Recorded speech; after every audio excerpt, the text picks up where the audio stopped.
Good evening, fight fans. This is the Radulich Broadcasting Network History of Heavyweight Boxing Championships podcast. I'm your host, the mandated reporter, and frankly, I'm mortified, Mr. Mark Radulich.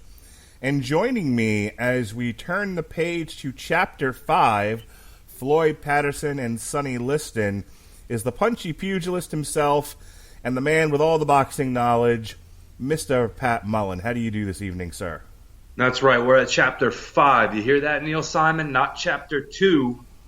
We've beaten James Conn and Marsha Mason. Outstanding. When we last left the history of the lineal heavyweight championship, Rocky Marciano had retired undefeated. He hung up the belt. He said, I'm moving on to other things.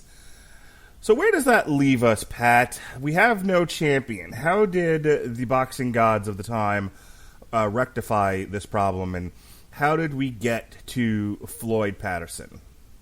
Well, a lot of times whenever this would happen, there were two options. Either there were two very clear top contenders who would be recognized as, okay, this guy needs to fight this guy, and the winner of that will pretty much concede is the heavyweight champion of the world. Or, in a much more convoluted, not always good result fashion, what they would do is arrange a loosely constructed tournament. So in that event, that's what happened here. And Floyd, who had been the number one light heavyweight contender under the tutelage of Cus D'Amato, staked his claim to a spot in the tournament because for the prior 2 years, he and D'Amato had been talking about how even though he was a light heavyweight, their goal is the heavyweight championship of the world. On the other end of that, you have the longtime light heavyweight champion, Archie Moore, who was the last man who had fought Marciano, saying, well, I was ranked the number one contender to Marciano, I should get in this too. And there were a couple other guys involved who were ranked fighters that people thought could make a splash. And Floyd, his first fight in this tournament, loosely organized again, goes against Tommy Jackson, Hurricane Jackson, gets by him on a very razor-thin split decision. A lot of controversy about that. But nonetheless, Floyd is the winner and he advances, and that's how we get to the title elimination fight between Floyd Patterson and Archie Moore. So, Floyd Patterson was born January 4th, 1935, and he competed from 52 to 72. He is the two-time world heavyweight champion. He has the distinction of at the time, being the youngest boxer to ever win the heavyweight title. He'll eventually become the second youngest after Mike Tyson. He's also the first heavyweight to regain the title after losing it. As an amateur, he won a gold medal in the middleweight division in the 1952 Summer Olympics. And you and I were talking prior to the show on Messenger about his size. Now, he's 6 feet tall, according to his Wikipedia page. But when you see him in there with some of these other fellows like Johansson and then eventually Sonny Liston, he looks like a middleweight. At best a light heavyweight, which, he fought in both divisions, so that makes sense. But the money is in the heavyweight division, and I believe that is why they decided to try to get him, why Cus D'Amato pushed him to fight at a higher weight class. Is that correct?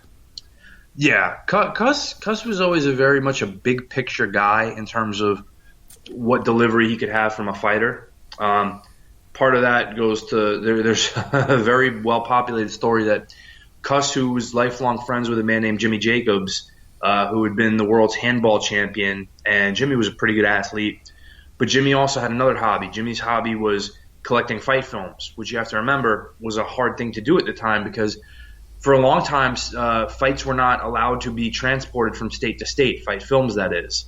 So Jimmy went out collecting all these fight films. He was also an avid comic book collector and had one of the world's largest collections of those as well. So the thing is, when Jimmy and Cus became friends and Cus helped get him all these fight films and everything, Cus trained Jimmy as a fighter. And you wouldn't think handball to boxing is a natural transition, but it really is. a lot of fighters play handball to keep the reflexes and coordination up and the balance up. There's an actual scene, and I believe it's one of the Rocky movies where might have been Rocky 3, as a matter of fact. They have Rocky kind of bouncing a handball to get his feet moving, working on his footwork and also getting his stamina up. Yeah, he's bouncing a little Spalding back and forth, and it's really not uncommon. And the plan was for Cuss, he wanted to have Jimmy challenge Archie Moore in his first professional fight for the light heavyweight title before ultimately they just couldn't make that happen. But in Floyd, what he saw were the advantages Floyd could possess as a heavyweight. Among them, hand speed, coordination and reflexes, and stamina. So he felt that by getting Floyd in, getting him experience and building him up, there was a chance that with the heavyweight landscape cleared of Marciano, Floyd would be able to stake a legitimate claim to becoming the world's heavyweight champion. Floyd Patterson fought mostly out of New York. A number of his fights fought in I'm sure it's gone now, the Eastern Parkway Arena in Brooklyn. He fought a whole bunch at Madison Square Garden also, and he had a brief cup of tea in Chicago and D.C. Along the way, he has one loss against Joey Maxim. It's a unanimous decision, 8 rounds in June 7th of 1954. But at that point, he was 13-0 going into that fight. Any thoughts, knowledge, anything worth knowing about the Joey Maxim fight? Well, Joey was the former light heavyweight champion of the world, probably best known for his fight against Sugar Ray Robinson when Robinson tried to win his third world championship and ultimately faltered from the heat in Yankee Stadium. But Maxim was a good pro with a lot of experience and was a good step-up test for Floyd. Allegedly, the decision was controversial. I've never seen the full fight film, so I can't say whether or not, oh, yeah, he got robbed, or, oh, no, Maxim deserved to win. But it was a smart piece of matchmaking from Cuss because, again, Floyd's only 13 fights into his career. He gets matched up with the former world champion. You're only going to get better whether you win or lose from a fight like that. Sure, that's one of those fights where you learn something whether or not you win or lose, as you said. So he'll go on to fight a number more times before he gets to Chicago and Archie Moore. Archie Moore, he will KO in round 5 with a left hook to the jaw that looked like he shot the man. Yeah, your reaction to this when you were watching it and messaging me during it, you were in disbelief of how hard that punch landed. And that was Floyd's signature punch throughout his career, was that leaping left hook that he would just find that opening for. And again, you talk about hand speed. Floyd Patterson probably had the fastest hands of any heavyweight champion that we've ever seen before or since. In watching these fights, one of the reasons why we started on this whole podcast was to look at not just to talk about how boxing has the fighter has changed from the early 1900s to 2020, and looking at modern fighters like Anthony Joshua, Deontay Wilder, Tyson Fury, etc. But just the style of boxing, and I would tell you that this is probably the first time in all of this historical boxing footage that you've been sending me on YouTube that I've seen something that even remotely looks like a modern boxing match. I mean, and his Floyd Patterson, like if I was ever training a boxer, I'd be like, that's the guy to watch right there in terms of like traditional, appropriate footwork and hand positioning. I mean, and when we get to Johansson, I'll talk about this a little bit more, but they look like traditional textbook. That's how you box boxers. And again, Floyd, this is the first time we see what has come in years to be known as the peekaboo style, with your guard held very high and tight directly beneath your eyes, and just bobbing and weaving underneath to get inside. It's the precursor to what you're going to see from another Customato project later on, and I don't think that's necessarily too hard to see when you watch Floyd Patterson fight in hindsight of someone who grew up watching a Mike Tyson fight. I think the stylistic similarities are very evident between them, and there's a reason that Mike was still using that style, nearly 30 years after Floyd had done it and doing it with success. There's a lot of merit to that style, the way it's done when done correctly. The thing to know about Floyd, and this is true today of guys like the the great Floyd Mayweather, who retired undefeated as well. Current fighter Shakur Stevenson, who will be fighting very soon, as a matter of fact. We covered his last fight, I believe it was on Showtime, the He a Bitch fight. And myself and John will be covering his next fight. These guys make you miss them. This isn't just... They're not just taking punches, guarded or otherwise. They are using that bob and weave. They are making you miss them. And it's really a thing of beauty to watch. We talk about the amount of fights that are out there, and it's just an embarrassment of riches in terms of the volume of fights currently available to the home viewer. But a lot of them are not great. These fights are great, and in a few minutes we're going to get to his trilogy with Ingemar Johansson, and I honestly that first one in Yankee Stadium I could watch on a loop, but we'll get there. He defeats Archie Moore by a 5th round KO in Chicago in 1956, which puts him at 31-1 when he wins the lineal, the NBA, the ring, and the lineal heavyweight championship. He'll have a rematch, another match again with Tommy Jackson, which he will get a 10-round TKO at the Polo Grounds.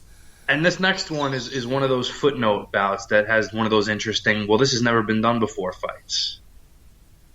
So, as you said, he knocks out Tommy Hurricane Jackson in their rematch, kind of erasing any doubt of their first fight. His next fight is against Pete Rademacher. It's in Seattle, Washington. But there's an interesting thing about Pete Rademacher in this fight. It's Pete Rademacher's pro debut. Oh. Pete had won the 1956 heavyweight Olympic gold medal. As an amateur, he had won a lot. He basically had a full amateur record of 72-7. He had fought in the Seattle Golden Gloves, including a loss there though to Zora Foley, who's going to be a great heavyweight of the 60s, and the U.S. Amateur Championships as a heavyweight. He fought in the Chicago Gloves, the All-Army and Service Championships, and then in the Olympics he qualified for the team, and he won all of his fights by knockout, and also played on the Washington State football team.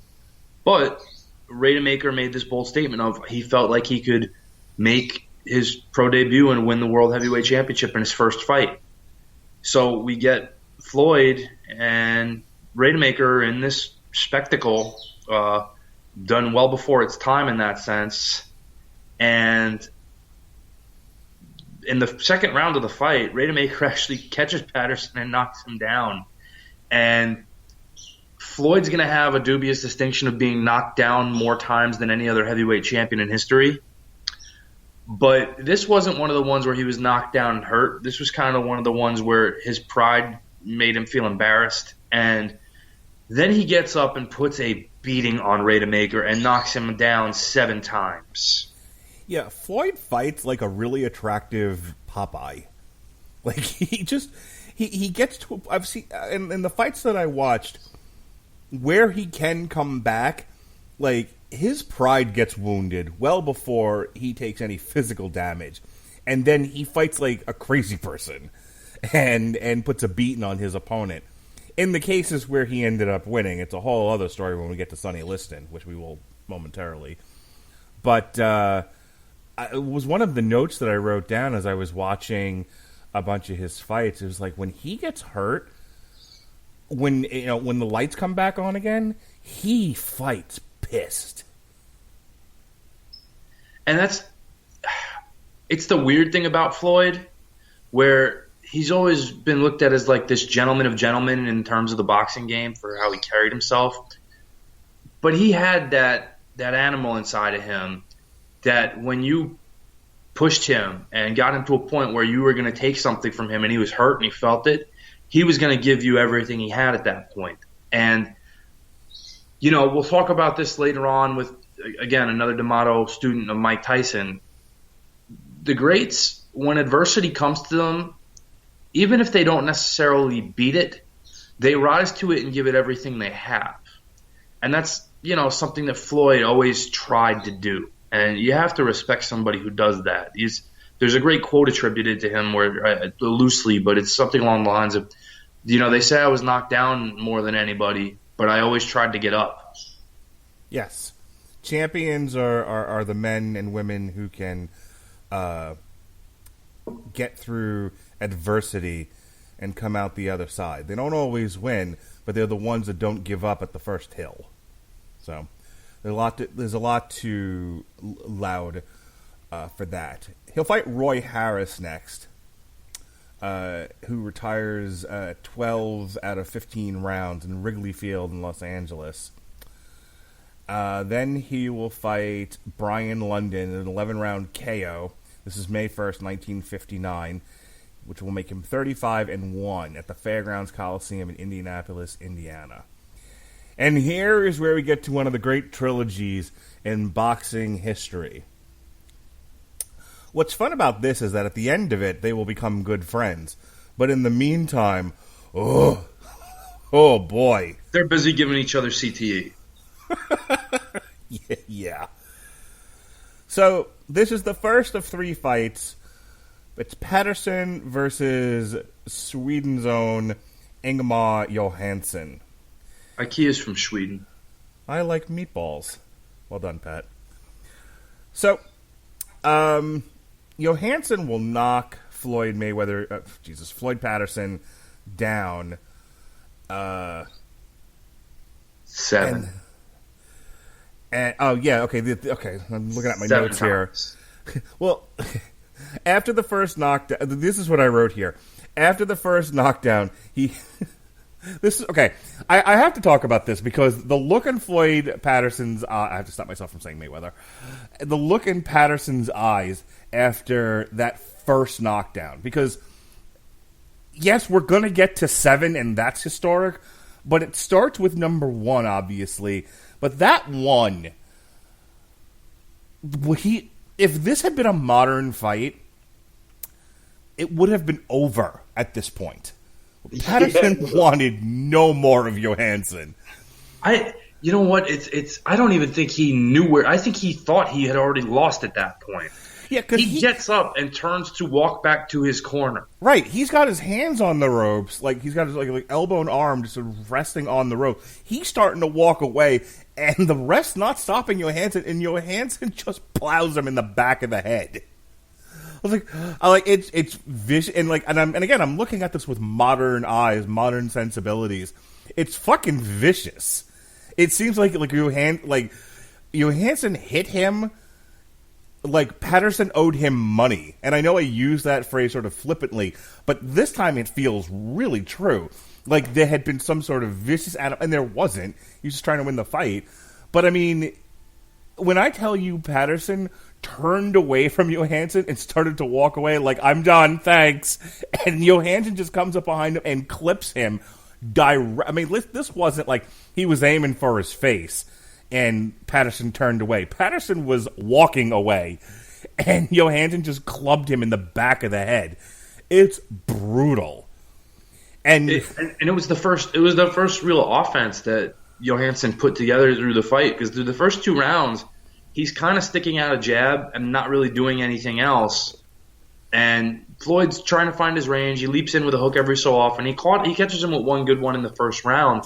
But that first right hand that Johansson lands, which he gets by getting Floyd to open up his guard with that faint left hook, that's the first real significant punch Johansson throws in the fight. And you can see why people named him Tunder, or, the Hammer of Thor, and called the right hand Ingo's Bingo, because of bingo, bango, bongo, Floyd was not in the fight after that first one. No. But it goes on and on, because he jacked Dempsey style, beats him down again, and Patterson just collapses. And the ref's like, "You still in it? You good?" And then this happens 5 more times. It just beats him from pillar to post. Yeah, I'm pretty sure Patterson wasn't trying to get up to beat the bell. He was trying to get up and get out of the ring. And Johansson would just beat him down again and again. And finally the ref's like, "Well, maybe after 7 knockdowns I should probably stop the fight before his brains leak out of his head." Good God. So that's how Floyd Patterson lost the heavyweight title on that fateful day on June 22nd, 1959 in Yankee Stadium.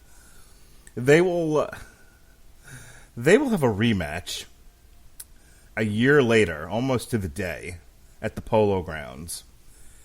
And I said before, Patterson won't take a fight between then and between 59 and June 26th, 1959 and June 20th, 1960. He comes in to that fight loaded for bear. Like, my notes say, so Patterson, and I'll talk about my notes in just a second, but Patterson throws that leaping left hook.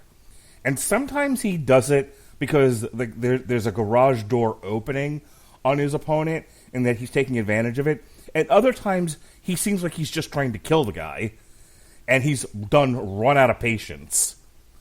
And so in this one, he came in ready to take Johansson's head off and get his belt back. Like, there was no feeling out process. It was, "I'm here to drink your beer and leave."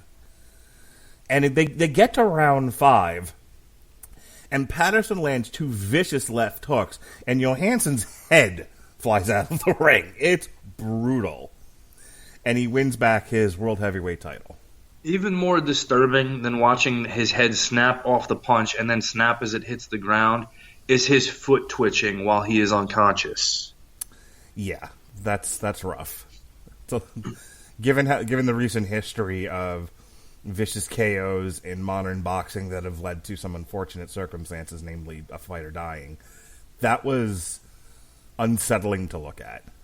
His foot is twitching uncontrollably as he is unconscious on the ground, and he's not going to wake up for about 5 minutes after that. Yeah, it's when I tell you Patterson, when I said Patterson was loaded for bear, I wasn't kidding. Because again, you have a guy coming into this fight not only looking to regain what was his, but he's embarrassed. Right. He was a 5-1 favorite going into that fight, and he gets put on his rear end 7 times, and not flash knockdowns or little tricky. He got beat up from the start of that 3rd round through the end of that 3rd round when it was finally called, in one of the more lopsided fights you'll see. And he went out there to prove a point, and he did. But again, noting that he can separate business from person, the first person to check on Ingemar Johansson is not even the referee. It's Floyd once the count is over. A gentleman boxer, as you said. Well, they've done it once, they've done it twice, now they'll do it thrice. A little less than a year later, at the exhibition hall in Miami Beach, they will have their rubber match, and Patterson will win via KO in the 6th round. Yeah. Interesting of note, do you know who Ingemar Johansson's chief sparring partner was for this fight? Who was it? A young kid who had just come back from Rome with a gold medal named Cassius Clay. Ah, yes. I do remember reading that. So, a story with Floyd Patterson is going to take a sharp left here. He'll have another fight at the Maple Leaf Gardens on December 4th in 1961 against Tom McNeely. Do you know who Tom McNeely is the father of, Mark? Who is he the father of, Pat? One Irish Peter McNeely. Go on. Does that name sound familiar to you at all? Vaguely, but you're going to have to hum a few bars. Irish Peter McNeely is best known as the selected opponent for the post-incarceration comeback of Mike Tyson. Oh, really? Oh, okay. Yeah, after Buster Douglas, I don't know if I was following Mike all that closely. By the way, I guess it was like the anniversary of that fight was yesterday. Yes, it was. 30 years. So we are a two-time champion. First ever. Yes, sir. Floyd Patterson. He has finished his trilogy with Johansson. He fights Tom McNeely, and now we have to talk about a different fella. Let's take a pause for the cause here and talk about the man nobody wanted. The man that even JFK said, maybe don't fight him. Maybe let's forget he exists. Sonny Liston. Roughly, maybe we are estimating was born 1930. Arkansas, not good with records. So maybe he was born in 1930. Maybe he wasn't. It's all relative. You get to choose when he was born. He was born, he competed from 1953 to 1970. He had been a criminal. He led a gang of muggers and thugs. He did prison time, and it's prison where he learned to box. And when he comes out of prison and starts his boxing career in earnest, he develops a pretty decent reputation for himself. He has one early loss that makes him 7-1 in 1954 in Detroit against Monty Marshall, and then goes on a path of destruction where he will eventually get to 33-1 before he fights for the first time ever for the lineal heavyweight title, the WBA, and the ring titles. So, Pat, fill in the gaps for me here. Tell us about Sonny Liston and why this picture of reform, this man who pulled himself up from the mud of Arkansas to become a champion heavyweight boxer, this moose of a man, why did no one want him? Why were they trying to keep him as far away from the championship as humanly possible? You know, Sonny didn't have the easiest circumstances growing up, like you pointed out, and kind of was pushed into some very difficult circumstances. The problem for public perception with that is Sonny embraced those circumstances. He willfully became a criminal, did not seek to reform said ways. And even when he became a professional fighter, the people who represented him were the guys in pinstripe suits with Tommy guns and violin cases. And boxing had really dealt with a lot of mob influence and exertion through the 1940s, 50s, etc., mainly through the International Boxing Club, as they were called. And very few fighters were able to not get involved and resist, and they shut down the expansion of boxing going national via television by lead piping Ray Arcel outside a hotel in Boston. And these were the things that boxing was finally pulling away from at this point in time, largely due to a lot of federal eyesight on mob activity. And for Sonny to be involved with these people was a major strike against that, because the fact of the matter is Sonny Liston, when he's at his best, is maybe game to beat any heavyweight ever. He's 6'1", built like a lineman. Yeah, massive shoulders, thick thighs, and not fat. He has a supremely muscular left arm. Somehow, this left arm, it's like the opposite of Paul Orndorff, where Orndorff has that one arm that's very atrophied due to nerve injuries. Sonny had an okay right arm, but his left arm is just a gift from God. It's like bionic. The Winter Soldier of boxing, if you will. Yeah, and on top of that, even though he's only 6'1", he has an 84-inch reach. To put that into perspective for you guys listening, that is the reach of John Jones, who is significantly taller. Yeah. So you're talking about a guy with that reach, a souped-up left arm that he's jabbing at you with, which is why many people consider Sonny Liston to have had the best jab in heavyweight history behind it. A good right hand, a good chin, and maybe the most intimidating fighter of all time. not just for his in-ring persona, but again, because of his persona and who he was with outside, and the fact that he was unapologetic about it and made no effort to hide the things he was involved in, constantly getting into scuffles with police officers and things of that nature outside the ring. This was not a good guy. This was your first real bad guy in heavyweight history. And here's the thing. You might say, that was all before he was a boxer. Kind of. Even as a professional boxer, he will, depending on which side of the story you believe, and there's two sides to every story, but he definitely has several arrests. He definitely did jail time. I don't think he goes back to prison, but he definitely did jail time during his career as a professional. And he picks up a variety of different charges, not the least of which was, and I quote, impersonating a police officer. This is while he's actively boxing. He is also an enforcer for the mobsters that are representing him, which is, of course, not a good look. No. And then, again, now, as he's going up the ranks, he has an early loss in his career to a fighter named Marty Marshall. It's a split decision in an 8-round contest. He hasn't even had 10 fights at this point. Marty Marshall actually broke Sonny's jaw and barely walked away with a win in that fight.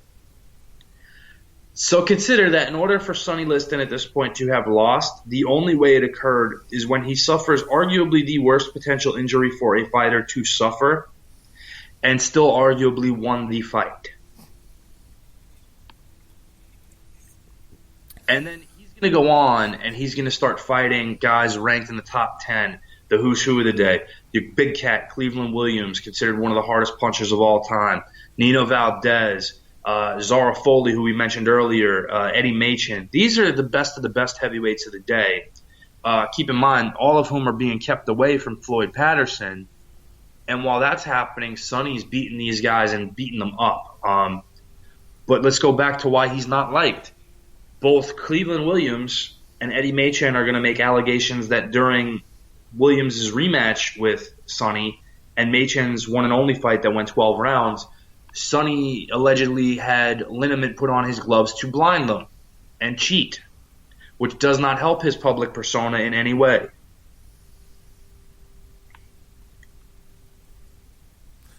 So, eventually, they will make the fight. Now, how is it that we got to a place where kind of looked around and said, this needs to happen, Patterson needs to fight Liston? How did we get there specifically? So we've talked a lot, as you have to, about Cus D'Amato when you're talking about Floyd Patterson, and we're going to bring up another name that we brought up earlier, Jimmy Jacobs. Jimmy and Cus did a lot of business together, and Cus was guiding Floyd's career, training him, managing him, handling his business affairs, etc. What happened with Cus was Cus refused to allow Floyd to fight anybody with any type of mob connection or interest. So that's why you didn't get fights with Cleveland Williams or, to this point, Sonny Liston, for example. Well, while that's going on, and it's ironic too because Cus had actually been banned from participating in professional boxing years earlier for deals he made with organized crime, which maybe motivated his decision not to do it again. Who knows? But during this time, while Floyd's champion and he's making title defenses, Cus is approached by Jimmy about doing a movie-style showing about Floyd, where Jimmy's going to use the footage of the fights, clip them into a movie, and put it on movie theater screens and sell tickets. And it was consented to, and they showed it in theaters. It wasn't a huge success, but Floyd didn't get any money out of that and was told one thing by Jimmy Jacobs and another, and Cus didn't like that Floyd was maybe being accusatory towards Jimmy. And at that point, Floyd felt that if Cus is letting this guy in my circle, I'm getting all this pressure to fight this number one contender that Cus isn't going to let me fight. I can't do this business this way anymore. And he splits from D'Amato and agrees to fight Liston. Which brings us to Comiskey Park, Chicago, Illinois, September 25th, 1962. And in walks our champion, Floyd Patterson. And in comes from the zoo a bear named Sonny Liston, who proceeds to paw and knock out Floyd Patterson in 2 minutes, 6 seconds of round one, to the shock and awe of everybody in Comiskey Park, many of which had not found their seats yet. Going into this fight, this is one of the few times at this point in time that it's occurred where the champion is a significant underdog.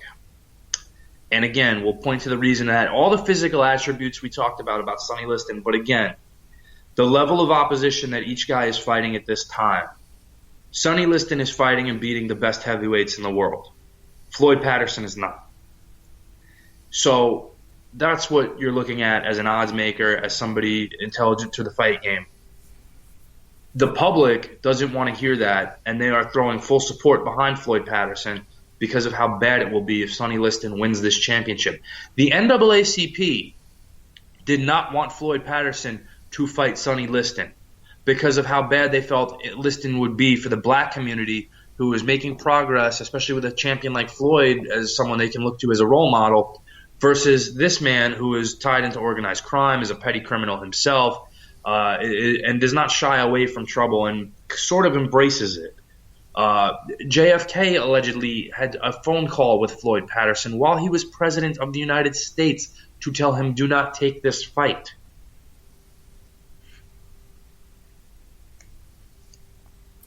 So, I watched this fight earlier today, and we talked earlier about Floyd's traditional boxing style, how he's got fast hand speed, he throws a lot of combinations, he's got great defense, great footwork.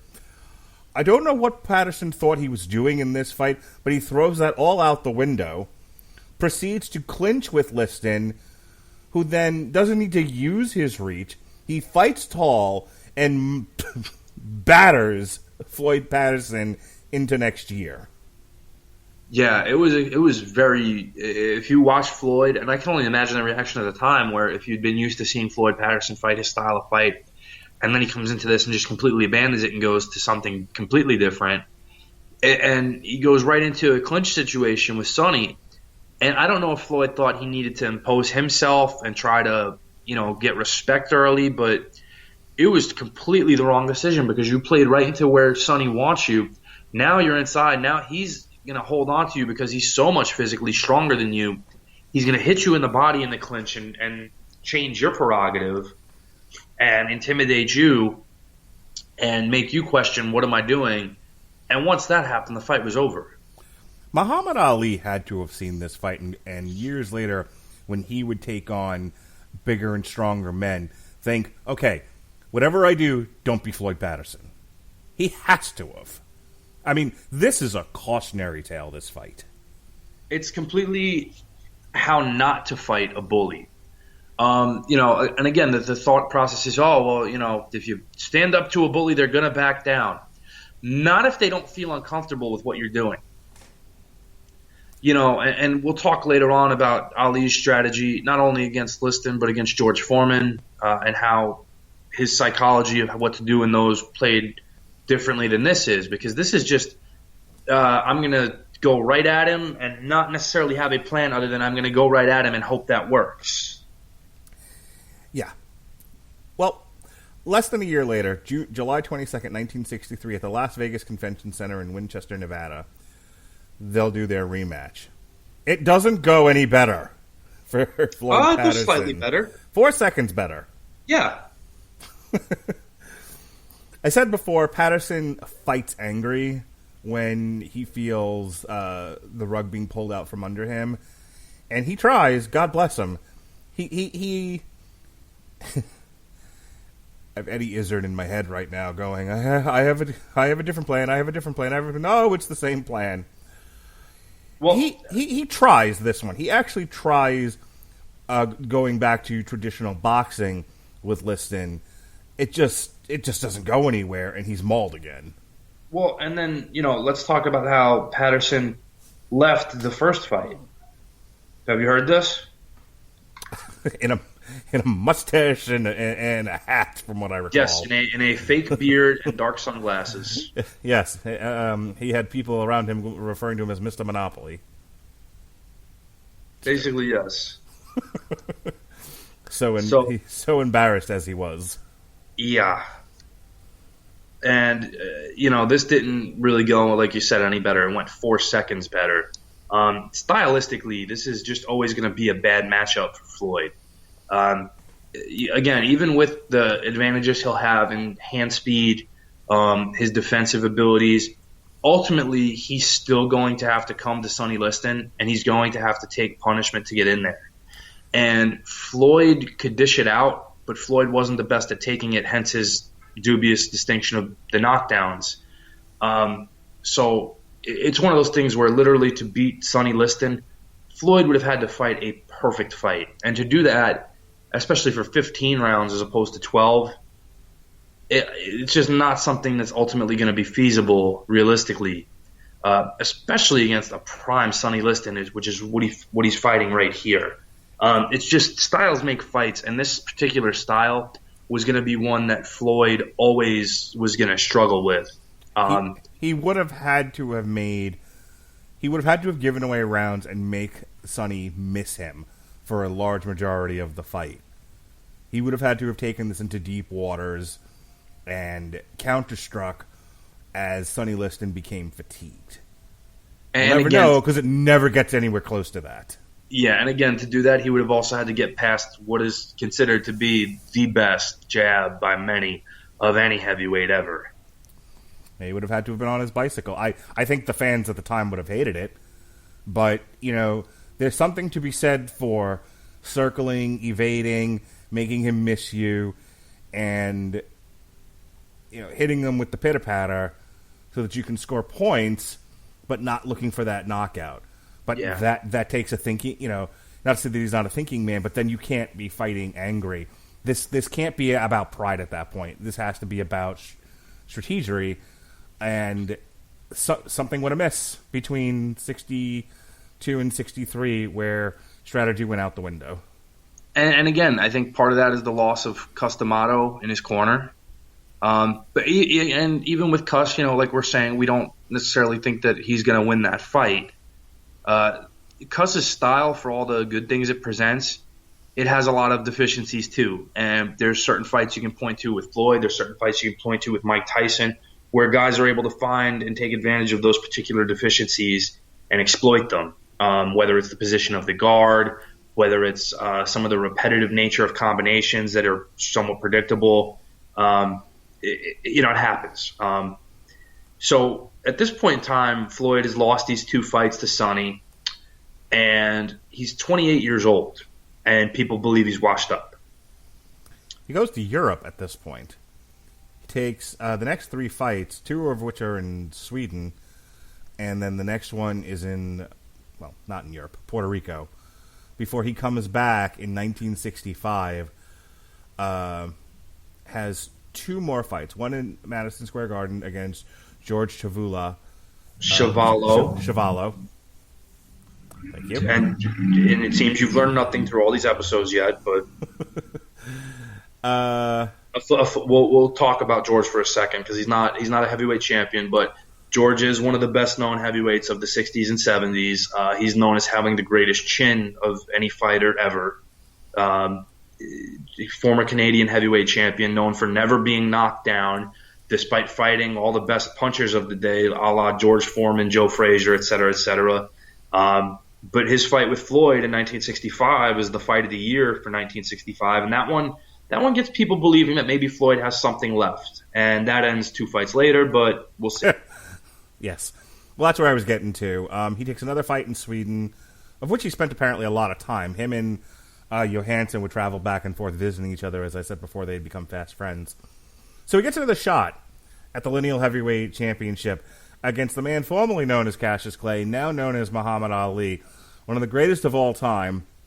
And he will lose by TKO in the 12th round, November 22nd, 1965 in Las Vegas. And there's a lot of things that turn public sentiment against Ali. This fight is one of the biggest because in this fight, Floyd comes in allegedly with a lower back injury, and Ali exploits it by continually throwing stiff jabs to make him straighten up his back repeatedly.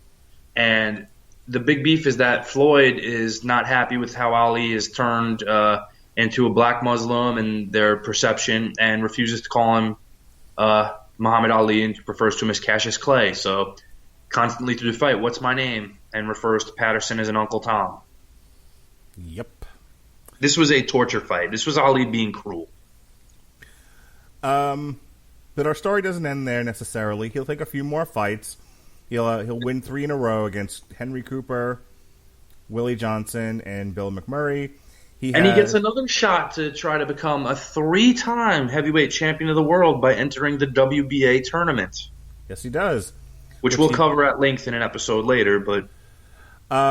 before that, he gets into a draw with Jerry Quarry, and then in the rematch... Oh, that's the tournament. Oh, that's part of the tournament? Okay. Yes. So a draw with Jerry Quarry, a loss to Jerry Quarry, and then finally he fights Jimmy Ellis in 1968 in Sweden for the WBA heavyweight title. In a fight that should have netted him a 3rd heavyweight championship. But that was a bad decision that went against him. It certainly did. And then he knocked Ellis down, though it was not called a knockdown. Very much appeared to win at least 9 rounds of the 15. And keep in mind, Floyd's looked at as an elder statesman at this point in his career, but he's less than 34 years old. And he, again, he went in there and realistically could have laid claim to a 3rd heavyweight championship had he correctly gotten the decision, but it wasn't meant to be. So after that, he spends the next 2 years racking up victories. He beats Charlie Green, Levy Forte, Roger Russell, Terry Daniels, Charlie Polite, Vic Brown, Charlie Harris, Oscar Bonavena, and finally Pedro Augusto before he gets his final fight and another shot at both the heavyweight title. This time it's the NABF heavyweight title, and the one and only Muhammad Ali. At which point he retires on the stool in the 7th round out of 12 at Madison Square Garden, thus ending the boxing career of Floyd Patterson. And Floyd's one of those guys who probably doesn't get enough appreciation for all the things he did do. To win the undisputed heavyweight championship at less than 22 years old, to be the first guy to win it back, despite other attempts from guys who tried to do it in the past and couldn't, he did. He, realistically, if you look at the guys he fought and lost to, okay, Joey Maxim, young in his career when Maxim had already been a world champion, Sonny Liston, Muhammad Ali, Jerry Quarry, controversially to Jimmy Ellis. These are the best of the time. And even though he was considered one of the first protected champions in terms of who his matchmaking was against, he still knocked out Archie Moore. He still knocked out and is the only man to ever have beaten Ingemar Johansson. He's beaten George Savallo in the fight of the year. At a time when he's thought to be past his best, he arguably beats Jerry Quarry in their first fight and arguably beats Jimmy Ellis in a title fight that should have netted him a 3rd world championship. So after he is retired, though there was never an announcement of retirement, he served 2 terms as chairman of the New York State Athletic Commission. He was also inducted in 1991 to the International Boxing Hall of Fame. His adopted son, Tracy Harris Patterson, who was a world championship boxer in the 90s, was trained by Floyd Patterson.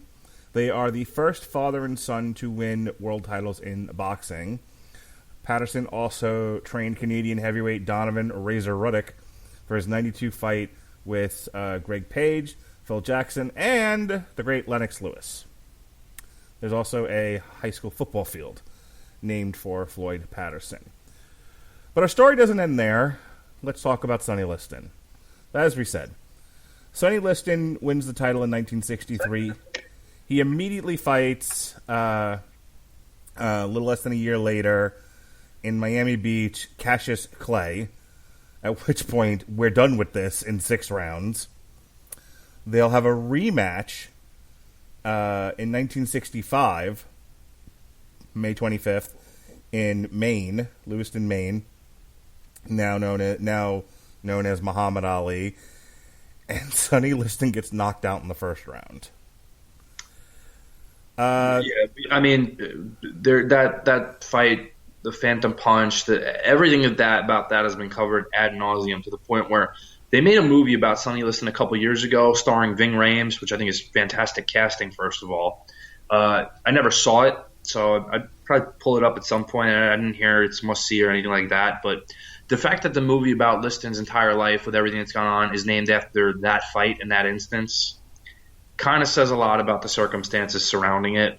I do want to talk about that for a second because, that's the one where some people in the audience saw the punch, some didn't, but Muhammad Ali, who I'm not entirely... By the way, it's available on Tubi, in case you want to watch it. Also, Vudu for free on streaming sites. So there you go. I'm going to add that to my list. It doesn't help that people thought that was fixed when you have Muhammad Ali yelling at this man, saying, "No one's gonna believe this. No one's gonna believe this." Like, look, whatever's happening here, lean into it. Don't yell. Like, Jesus Christ, this is a terrible finish. Get up and let's do it again. All right, Muhammad, let's calm down. Yeah, and I mean, listen, I've seen that fight over and over again. There is a punch. It does land. It's called the anchor punch. It was taught to Ali by Step and Fetch It. However, that punch should not have knocked Liston down, let alone knocked him out. Look. So it's pretty clear that Sonny Liston at that point resigned it in his head that, no, I'm staying down. For whatever reason. Maybe it was a dive constructed by some business associates. Maybe he just didn't feel like getting up a la Luis Ortiz. Who knows? But the fact of the matter is it was pretty clear that he could have gotten up and didn't. And that really didn't help with the public perception of everything because the public perception towards both guys is turning extremely negative at this point. And it's really not a good time for the heavyweight championship in boxing. Here's what I'll tell you. Years later, we're going to watch Brock Lesnar fight Randy Couture. Oh, I thought you were going to say Goldberg. Not yet. We're going to get the Madison Square Garden reaction for those two. No, but I've always said, like, I'll never go as far as saying the fight is fixed. And I know the one that you always point to is McGregor and Jose Aldo. Well, you look at the punch that got thrown, a single punch, where the other guy goes down and doesn't get... Now, in the case of Brock and Randy, Brock jumped on him afterwards, and that's what stops the fight. But to this day, and I remember watching that fight at a Hooters and thinking, how the hell did that knock Randy Couture down? And I remember you screaming at the top of your lungs that the Conor McGregor punch to Jose Aldo shouldn't have finished him the way that it did. So, I bring those two situations up because there is a portion of people who saw them that said, no, that all seems legitimate. So we don't know. I mean, I get your point with Liston where the punch itself does in fact drop him, but as you're saying, I think the story is he decides at that point it's over. Not that he's unable to answer the bell, just he doesn't want to, as opposed to he flopped. I don't think he illegitimately fell down on the punch. I think he legit got knocked to the canvas and then just said, "Fuck it, I'm done." Yeah, and that's probably true. And again, we don't know if there were circumstances dictated by outside entities, which is unfortunately the case with a lot of Sonny's life in general. And he's not done as a fighter after that. He actually does make a comeback and gain some traction after a while. After he fights a lot of he fights some easy opposition, and does some repair work on himself. He actually makes a stop over in Sweden at the recommendation of Floyd Patterson, where the audiences there are kind of starved for boxing, and they're up for it because of Ingemar Johansson making it popular there. So he makes a stop over there and collects some good paydays and has some fun. And then he fights a couple of known entities. Henry Clark was one of them, who was a middling fighter. Billy Joyner. He fights George Scrap Iron Johnson. And he gets a fight with another ranked heavyweight named Leotis Martin. And in one of the bigger upsets of the time, Leotis, who was a good fighter but not considered a threat, fights Sonny. And at one point, he just catches Sonny with this right hand over a Liston jab, and Sonny is out on his feet. And Leotis just does whatever the proper response is in this instance. He winds up with a left hook and a right hand, and he drops Sonny Liston legitimately and beats him. And this was a part of the WBA tournament and how they were seeding and ranking, and nobody saw this coming. Liston takes one more fight after this, and it's against the legendary Bayonne bleeder Chuck Wepner. He stops Wepner in the 9th round when Wepner refuses to come out for the 10th. But after this, Sonny mysteriously dies from what is alleged to be an overdose of heroin. Basically, there's a lot of circumstances that people point to as why this was fake. Hot shotting, as it's known, which is when you intentionally give somebody a lethal overdose of an injectable drug, is a common thing that was done by criminal figures to make sure they were not implicated in the death of someone. There's some things that are talked about. One of them is the Wepner fight, where allegedly Liston was supposed to take a dive in that fight and did not, and this was payback for doing that. Sonny also had a lifelong fear of needles, so there was definitely some type of chicanery going on about that doesn't add up. So there's a lot of odd circumstances. There's a couple of books written about Sonny Liston's death. The biggest one I knew was called The Devil and Sonny Liston by Nick Tache.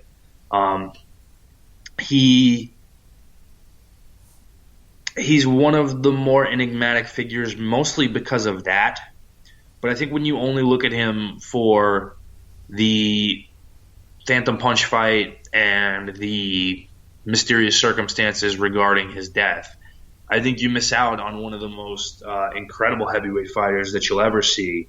And it's a shame that he didn't get the credence and credit he was deserved of as a champion and as a fighter because of the circumstances surrounding him outside the ring. And even now, because of him being the guy who is the first one to really lead us into the Ali era, he kind of doesn't get a fair shake because of that either. So it's one of those things where you have to pull back the hype and the curtain and really look into what was there, because you're going to see this incredible fighter who, on his best day, is capable of beating just about any heavyweight not named Ali. A couple of points of note. Prior to his passing late in his boxing career, he did do some things outside of boxing. It wasn't all bad, and it wasn't always the worst image possible for this man. Liston played a fist fighter in the 1965 film Harlow. He made a cameo appearance in the 1968 film Head, which starred the Monkees, and played the part of the farmer in the 1970 film Moonfire, which starred Robert Egan and Charles Napier of Rambo fame.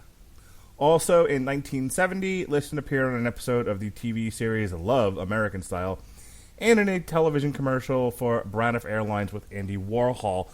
And again, it should be of note that on July 28, 1963, Liston joined a group of 500 African Americans in Denver who marched to a post office to mail letters urging the Colorado congressional delegation to pass the Kennedy administration's civil rights package. He died too young. Who knows what he would have accomplished had he not mysteriously died / got murdered when he did. So we here, the Radulich and Broadcasting Network, certainly appreciate the efforts of one former champion, Sonny Liston. And with that, actually, I do have one last question. Why is he not in the Hall of Fame? There are some political reasoning behind that, mainly, again, his associations with certain figures, and a lot of that has to do with who's in charge of the Hall of Fame and allows the voting and seating, et cetera, et cetera. Oh, boo. Put him in the Hall of Fame, for fuck's sake. Yeah, he's kind of like Pete Rose. Probably less of an asshole, though. I take it back. Liston was inducted into the International Boxing Hall of Fame in 1991. Okay, I thought you were talking about the World Boxing Hall of Fame, which has not put him in. I was. All right, we're going to close the chapter there. We've mentioned him a bunch on this podcast. Now it's his time. He actually gets 2 episodes. Next chapter, Chapter 6, Cassius Clay. And then we're going to take a brief respite in Chapter 7 and talk about Smokin' Joe Frazier. One of my favorite fighters around the house, just because I like to yell out whenever my son falls or my daughter falls, and down goes Frazier. And then we'll pick up again with now name-changed Cassius Clay, famously known, Chapter 8, Muhammad Ali. Pat, what else you got going on these days? So apparently next week we're going to be hyping modern heavyweight boxing for a change, because we're going to be doing some shows based around the upcoming rematch for the lineal and WBC versions of the heavyweight championship, involving the Gypsy King Tyson Fury and the Bronze Bomber Deontay Wilder. Yes, sir. Bomb Squad. Myself, Pat Mullin, and John War, in theory, will be doing a preview. Not something we do very often. I kind of gave this sort of thing up when I gave away the MMA show. But we're going to do it Friday, February 21st. A preview of Wilder Fury 2. We're going to look at it from all the angles. And then Saturday night, it's the big one. The rematch between Deontay Wilder and Tyson Fury for the WBC and theoretically the lineal. Well, no, Joshua. No. Anthony Joshua is as near as I can tell on every list that I can find is the lineal heavyweight champion. He is not the lineal heavyweight champion. Tyson Fury is the lineal heavyweight champion. Deontay Wilder is the WBC holder of the belt. Anthony Joshua holds the WBA, WBO, and IBF versions of the championship. Fury had not officially retired upon not having his rematch with Vladimir Klitschko, although a lot of people just wanted an active heavyweight champion, so they declared that the winner of Joshua Klitschko would be the lineal heavyweight champion, which doesn't really add up because Fury was not retired at the time. So Fury, technically, as he's active and still fighting, is technically the lineal heavyweight champion of the world. Joshua is probably the most recognized because he holds the most belts. Deontay Wilder has a trinket belt that means nothing, much like most of his fights. Perfect. Well, we're going to talk about it because it's the big one. It's the big pay-per-view. World Heavyweight Boxing Championship fight. We'll do a watch-along alternative commentary for it and bring it to you on W2M, on the W2M network. But we will address a lot of the questions from the first fight. We're going to kind of delve into some possibilities of the second fight, things we see, things we may disagree on, and probably will disagree on. But again, we're going to go in depth on this. We're going to give you the most up-to-the-minute preview that we can of this fight and ultimately predict what it is we think is going to happen. In the meantime, if you're looking for other boxing coverage, myself and John War this Saturday will be doing the Fox fight, brought to you by PBC. It's Caleb Plant versus Vincent Feigenbutz for the Super Middleweight Championship, I believe. And for those of you that like the wrestling, there's an NXT TakeOver Portland this Sunday. And myself and the Podsman, Chris Bailey, and Chris Sheehan will be doing a TV party for it on February 18th. We got our Birds of Prey 3-hour review in the can. Good Lord, why? Because there were 4 of us. That's why. But it was there. There was a lot of yelling. But we got it done. Who should not have seen the movie. So we got that in the can for you. If you want to go check that out, myself and Jesse Starcher did a review of the slapped together compilation of various comic books known as Harley Quinn and the Birds of Prey as a primer for the movie. That's in there. We've got a Lost in Space Season 2 TV party.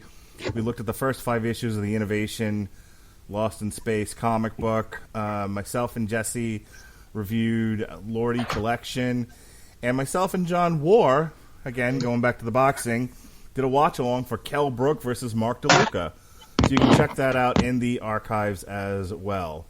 Pat, you got anything else going on, or are you just about done with all the podcasting? No, I think I pretty much stick to these. All righty. Thank you for joining us here on our history of heavyweight boxing. Tune in for the next several chapters. Again, Cassius Clay, Smokin' Joe, and Muhammad Ali. Until then, be well, be safe, and behave.